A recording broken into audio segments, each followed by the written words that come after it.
MACS stands for Multi-Purpose Arcade Combat Simulator. It is a light gun-based training system for soldiers. It is intended to be used in places lacking the personal and material resources to have sufficient shooting training. The development began in 1982. Initially, the software ran on Apple II Plus computers. Later, MACS was ported to the Commodore C64 because of its bright and sound capabilities. Going from difficult to set up systems using floppy disks to a cartridge-based system was also considered an advantage. The C64 version consisted of several programs, all written in BASIC. The main MACS software consisted of 614 lines program code. With the rise of IBM-compatible computers, MACS went back on to floppy disks. The software ran now on the DOS operating system. Finally, MACS was ported to the Super Nintendo Entertainment System. In this form, it was still very capable concerning graphics and sounds, yet it was easy to set up and durable. Therefore, it comes to no surprise that the MACS system was used well into the noughties, giving the project a 20 years plus lifespan. In episode 28, I already mentioned the light guns which were used for the SNES version of MACS. Real Jaeger AP-74 rifles were turned into light guns by attaching a light pen onto the barrel. These light guns are very rare and highly collectible. Therefore, the preserved ROMs of the SNES versions were never played by enthusiasts as they lacked the rifle. I decided to change that and developed light gun adapters which allow people to use very common light guns instead. First, I did an adapter for the Sega Light Phaser, for which I already made a plethora of adapters and which I know a little. While it does work, personally I think it is not suited for a high-precision shooting training which was developed with rifle shooting from a supported position in mind. The reading of the X position is just not accurate enough. In this animation hopefully I can show why it is more difficult to measure the X position than it is to measure the Y position. Light guns work on the detection of light relative to the moment of time. A monitor builds the image with an electron cannon. It starts from the top left corner, shoots a pixel, moves on to the right until all columns are finished and then goes down a row to the leftmost pixel and continues. X and Y screen positions are readings of light at specific moments in time. Each time bin corresponds to a screen position identity. As you can see, the time bins for Y positions are much larger than those of X positions. The Y position identity changes in this example every 11 pixels. In strong contrast, the X position identity changes every single pixel. Now imagine that the light signal is noisy and not very sharp.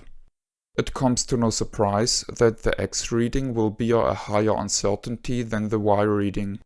For light gun games of their native era, it shouldn't be a problem, as these games were made with the limitations in mind. Developers would make the hitboxes sufficiently wide and would avoid too narrow targets altogether. I solved the problem by stepping up one console generation or two to more sophisticated electronics which are more capable reading screen positions. I invented this adapter which should allow the user to connect a Nintendo Super Scope as MACS light gun. It should be connected to the IR transceiver. As I don't own a Super Scope, I am unable to test it.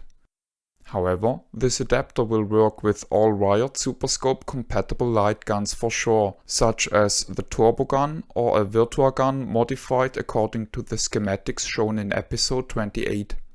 This special stunner gun was invented by Micro, a user in the circuitboard.de community. The stunner has a very acceptable level of noise, but its aiming is off. Pressing A and select on controller 1 will bring the user to a calibration screen. The soldier would then have adjusted the light pen which is connected to port 2 with a screwdriver for elevation and windage. Personally, I taped a second set of cardboard sights onto the gun in a manner that gives me a decent zero position.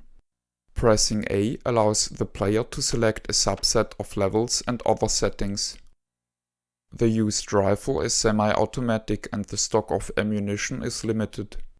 The simulation consists of 9 levels plus a rifle zeroing section at the beginning. All levels but level 9 are supposed to be played twice, once from a supported position and once without support. In the first pair of levels, targets are placed at ascending distances. The player has to shoot at least 2 of 3 targets at every distance. The screen position of the guns is tracked over the whole time. After firing a shot, a replay animation is presented, which shows where the player aimed at, how calm the gun was held, and whether the player shivered while pressing the trigger. The performance is then rated in each category. The shot groups for each distance are shown after a level is finished. Levels 3 and 4 are similar as before, but from now on each target has a time limit and thus disappears after a while. The required accuracy is also higher, as this time 3 or 4 targets have to be hit at each distance. Although the replay is still shown at level 3, it is not present anymore in the on-following levels. In level 5 and 6, the targets appear without a specific order. If multiple targets are on screen at the same time, the nearer ones have to be shot first in order to avoid a penalty. 15 of 20 targets have to be hit in order to meet the standard. Levels 7 and 8 are similar to the pair before, but more difficult. The final level is compared to the previous ones very fast-paced. 23 targets of a total of 40 have to be shot. Personally, I like m.a.c.s very much. Accuracy is one of my favorite parts of light gun games, and playing a piece of software which is all about accuracy was very enjoyable. The digitized speech is very clear. While the graphics are simple, I like that the background changed for every pair of levels. I felt like Richard Miller of Time Crisis using a pistol in situations clearly better suited for a rifle while maintaining a competitive performance. This is not a toy, but a shooting simulation used by the Army of the United States of America in one way or another over 20 years. Therefore, I felt very flattered when this piece of software rated my pistol performance, expert and sniper, with the accuracy requirements of rifle shooting in mind. If you ever try this out with a super scope, please let me know in the comments whether my adapter worked for you. This is the end of the review. My name is Ben. I thank you for viewing.